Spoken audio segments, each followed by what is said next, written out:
Hartelijk welkom, fijn dat u kijkt. We hebben vandaag in de studio een bijzondere gast, Bea van der Gucht. Maar voor ik met haar in gesprek ga, wil ik graag een stukje voorlezen uit een boek dat zij aan het schrijven is. Aan het begin van de jaren 80 werd New York City geconfronteerd met de eerste gevallen van AIDS, waarna die epidemie zich vrij snel over de hele wereld verspreidde.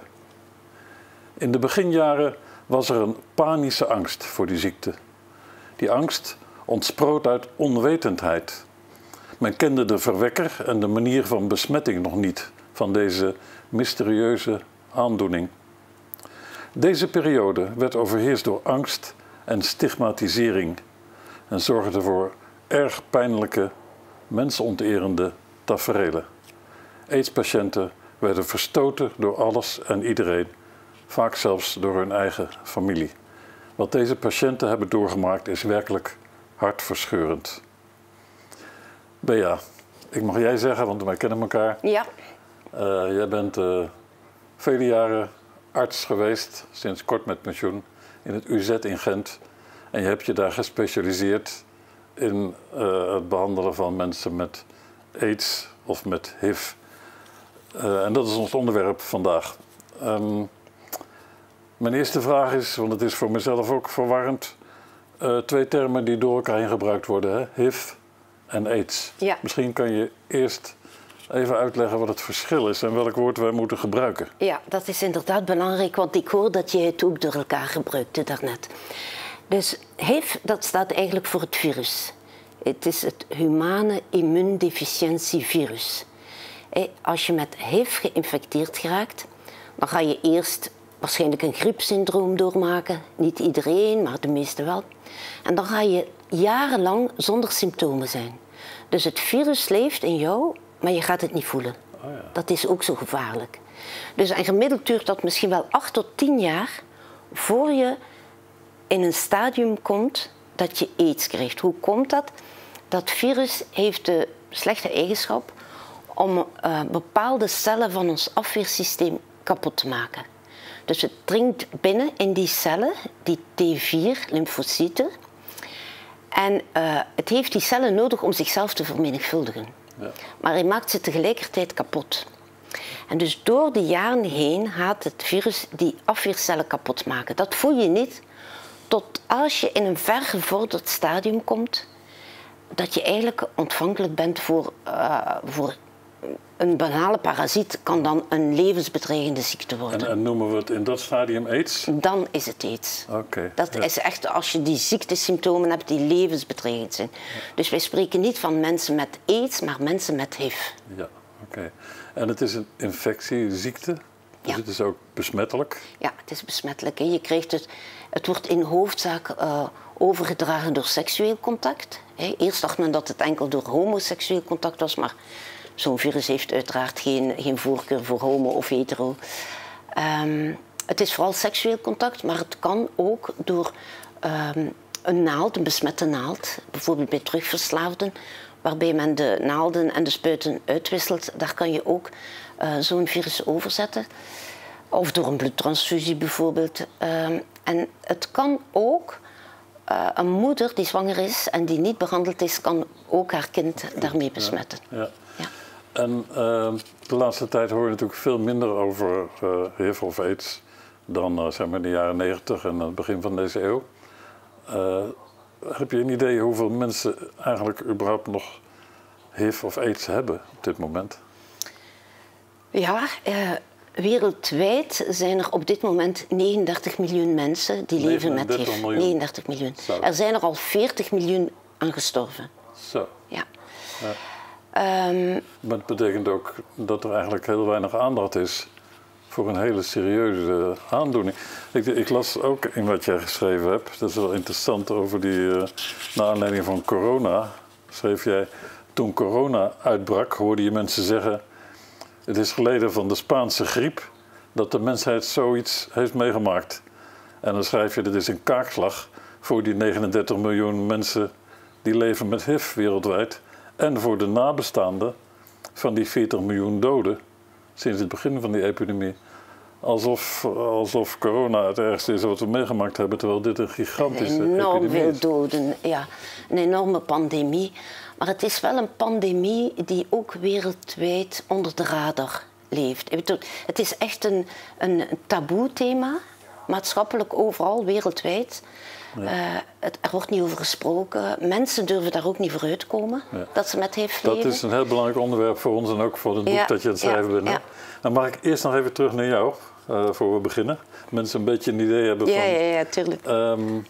Want ik weet dat jij ooit begonnen bent als arts zonder grenzen. Ja. In andere werelddelen gewerkt. Ja. Hoe raak je geïnteresseerd of betrokken bij, zoals jij, zo intens betrokken bij het probleem van HIV? Hoe is dat bij jou? Ik had inderdaad al in heel veel landen gewerkt bij Artsen zonder Grenzen. En ik had op dat moment een dochtertje en dat was heel erg ziek geworden in Haiti.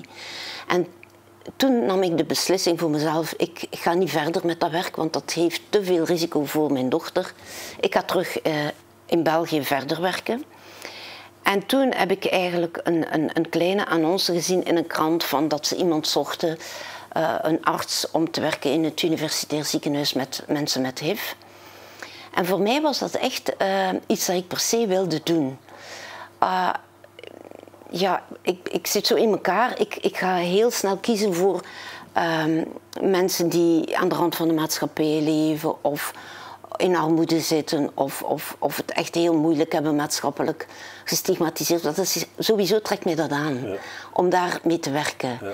Ik zet me daar graag voor in. Dan was je bij de juiste doelgroep. Ja, ik zet me daar graag voor in, voor zo'n publiek, inderdaad. Hey, en hoe was dat in het begin? Want toen was HIV nog een ziekte waar eigenlijk niks voor bestond, hè? Nauwelijks.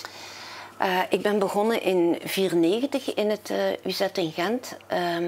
En ik persoonlijk dacht, ik ga dat wel aan kunnen. Want ik heb toch al heel veel erge dingen gezien in de tropen. Maar ik heb dat toch persoonlijk erg onderschat. Want in die tijd, dat waren natuurlijk jonge mensen. Dat waren voornamelijk jonge mannen. Wij als arts, wij hadden AZT, 1 medicament. Als je dat toedient, dan kun je dat virus gedeeltelijk onderdrukken. Als je dat maar gedeeltelijk onderdrukt, zo'n virus, dan blijft zich dat vermenigvuldigen onder de medicatie en gaat dat virus zich resistent maken. Het gaat beginnen uitselecteren op virussen die wel kunnen leven in dat milieu. Ja. Dus dat was maar een tijdelijke zaak voor een paar maanden.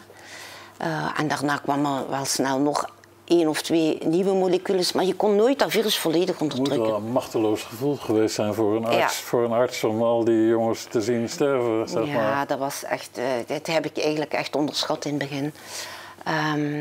Want als arts wil je toch echt proberen om hen vooruit te helpen en zeker in leven te houden. Ja.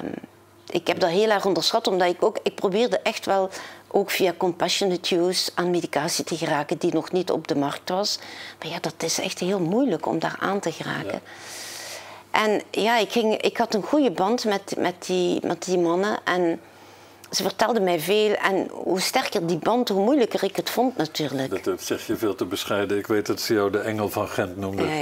Ja, jij heb je ontzettend geëngageerd bij al die jongens waar eigenlijk in uitzichtloze situaties zaten. Hè? Ja. Ja. Dat is het begin van jouw geschiedenis. Intussen van alles veranderd.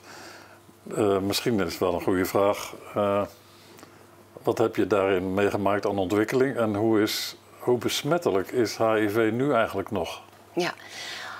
Op het medisch gebied is er een enorme evolutie geweest die ik meegemaakt heb. Dus ik begon in 1994. We hadden bijna niks de eerste 2-3 jaar. Maar dan in 1996 heeft men medicamenten ontdekt een nieuwe soort, die men in combinatie met de vroegere soort, waardoor dat virus volledig kon onderdrukt worden. Zo. En ik herinner mij zo een congres in Vancouver, dat was echt een euforie. Dat was een wereldwijd congres, maar al die experts en al die artsen dachten, we hebben een oplossing gevonden voor die wereldwijde pandemie. En toen zijn we echt beginnen behandelen met die nieuwe medicamenten. In het begin was dat heel moeilijk, want mensen hadden daar heel veel bijwerkingen van. En dat was ook heel moeilijk om in te nemen. Ja. Je moest dat 3-4 keer per dag innemen of zo.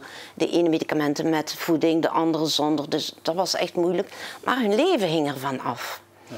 Dus die deden dat wel. En dan heb ik gezien door de jaren heen, dus ze bleven in leven, ze gingen niet meer dood. Ja. En dan door de jaren heen hebben we ook gezien dat het echt zodanig geëvolueerd is dat men nu in deze tijd neemt men nog 1 pil. Daar zitten dan minstens 3 moleculen in, soms ook 2, maar echt krachtige moleculen. 1 pil per dag, ja. Die goed verdragen wordt. En die mensen kunnen gewoon leven zoals u en ik. Dus eigenlijk heeft zich ontwikkeld tot, ik zou bijna zeggen, een chronische ziekte. Als je het nog een ziekte wil noemen. Ik zou dat zeggen, een chronische virusaandoening. Ja. Want je wordt daar echt, als je dat blijft onderdrukken, word je daar oud mee. Je wordt daar even oud mee dan de gemiddelde populatie. En je bent ook geen gevaar meer voor de medemens? Nee, eigenlijk niet. Omdat je eenmaal het onderdrukt is, als je goed de medicatie neemt, kan je het ook seksueel niet meer overdragen, het virus. Zo. Dus onze patiënten hoeven geen condoom meer te gebruiken. Ja. Dus dat is echt revolutionair geweest. Dat is echt een enorme vooruitgang. Enorm. Je kunt het niet overzetten, zelfs niet meer door seks. Je kunt het zeker al niet door de gewone handelingen overzetten, of door te kussen, of maar ook niet door seksueel contact. Maar wat is dan het probleem waarom we hier überhaupt nog over praten? Het probleem, en dat is ook waar het boek over gaat, is, je hebt enerzijds die enorme medische evolutie, maar tot op de dag van vandaag durven mensen daar niet voor uitkomen dat ze met HIV leven. Iemand die met HIV leeft denkt wel twee keer na voordat hij gaat zeggen ik leef met HIV, want er is heel veel risico nog altijd op afwijzing of stigmatisering. Ik denk dat wij in Gent iets van 1500 mensen begeleiden en ik schat dat er misschien een 10 durfden dat openlijk te zeggen voor een camera bijvoorbeeld. En wat is dat dan voor een stigma? Hoe uitziet dat? Wat is daar zo eng aan? Ja, eigenlijk de afwijzing. De meeste, eigenlijk iedereen die leeft met HIV heeft wel een voorbeeld te vertellen van dat ze toch echt afwijzing meegemaakt hebben of oordelen meegemaakt vanuit de maatschappij. Ja, kan je daar een voorbeeld van geven? Ja, er zijn echt voorbeelden, er zijn legio hoor, maar bijvoorbeeld, ja, wat heel vaak gebeurt, bijvoorbeeld in de zorg zelf is ook nog heel veel stigmatisering. Dus als je bij een arts komt en je zegt ik heb HIV, dan gaat die arts in dikke vette letters op dat dossier en vaak nog onderlijnd zeggen, dit is iemand met HIV. Ja, dat is nergens voor nodig. Ja. Alsof dat een melaatse is, zal ik maar zeggen. Dat is ook helemaal niet meer relevant. Ik bedoel, een andere virale aandoening is even relevant. Ja. Daar zet je ook niet corona of hepatitis C of zo. Ja. Maar ook in de dagelijkse omgang. Bijvoorbeeld, ik herinner me nu bijvoorbeeld een verhaal van een asielzoekster die mij vertelde. Ze was hier, ze had eigenlijk nog nauwelijks geen huisvesting, ze wist niet wat ze moest doen met haar leven en ze wilde wel weten hoe het stond met haar gezondheid. En ze is toen in het Brusselse bij een arts gegaan en gevraagd om ook een test te laten doen op HIV, want ze had een aanranding gehad in haar thuisland. En die arts zegt daarop, het is door jullie Afrikanen dat wij hier in Europa aids hebben binnengekregen. Dus die vrouw, ja. Dat is, ja. Ja, vreselijk. Ik herinner me ook een verhaal uit je boek over een politieagent. Ja, een politieagent die bij mij gevolgd werd. En die vertelde mij, ja, ze durfde zich niet outen op het werk, want ja, ze kende het milieu. Ze had zelf HIV, hè. Het was ook een doodgewone vrouw. Haar man is vreemd gegaan en je verwacht het niet bij een vrouw van 60 jaar die een heel klassiek leven leidt. Maar goed, toch had ze HIV. En er was een briefing op een ochtend en zij zat daarbij. Bij de politie, op haar werk. En in die briefing werd gezegd, kijk, die man aan het station moet je echt wel goed in de gaten houden en opgelet. Het is echt wel een viezerik, want hij heeft HIV. En die vrouw was echt... Ja. Dat hakte er zo in bij haar. En zij heeft mij ook achteraf verteld, ik had de moed niet om mij recht te stellen, maar ik wil mij zo sterk maken innerlijk, dat ik bij een volgende keer als dat gebeurt, ga ik mij rechtstellen en zeggen, ik heb ook HIV. En ik wil dat nu even zeggen voor misschien alle mensen die hier ook met HIV zitten en die daar niet durven voor uitkomen. Ja. Laat ons proberen om misschien een beetje respect op te brengen voor die mensen. Ja.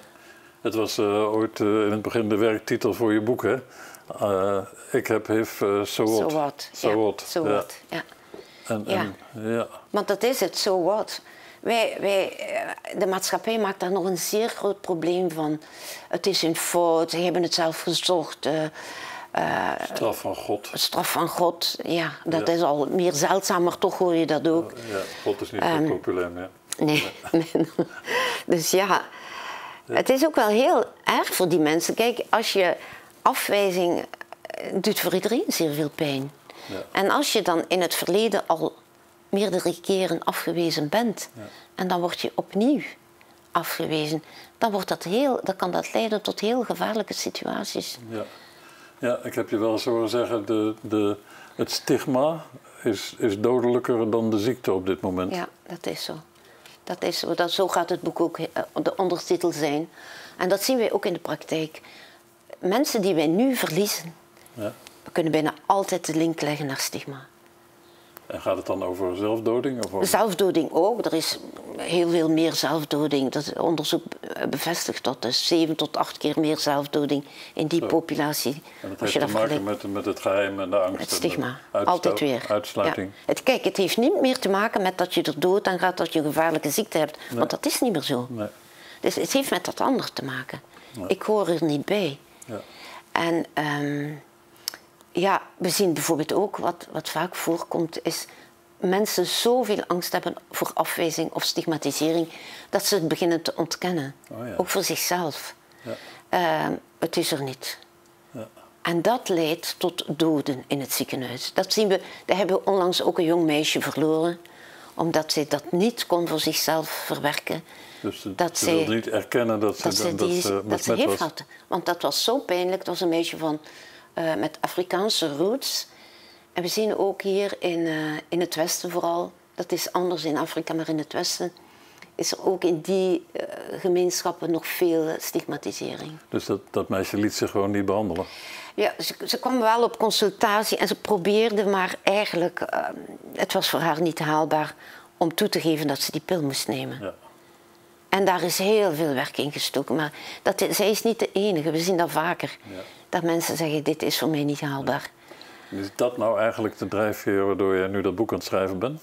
Ja, omdat ik denk van, mensen, waar blijft ons gezond verstand of ons mededogen?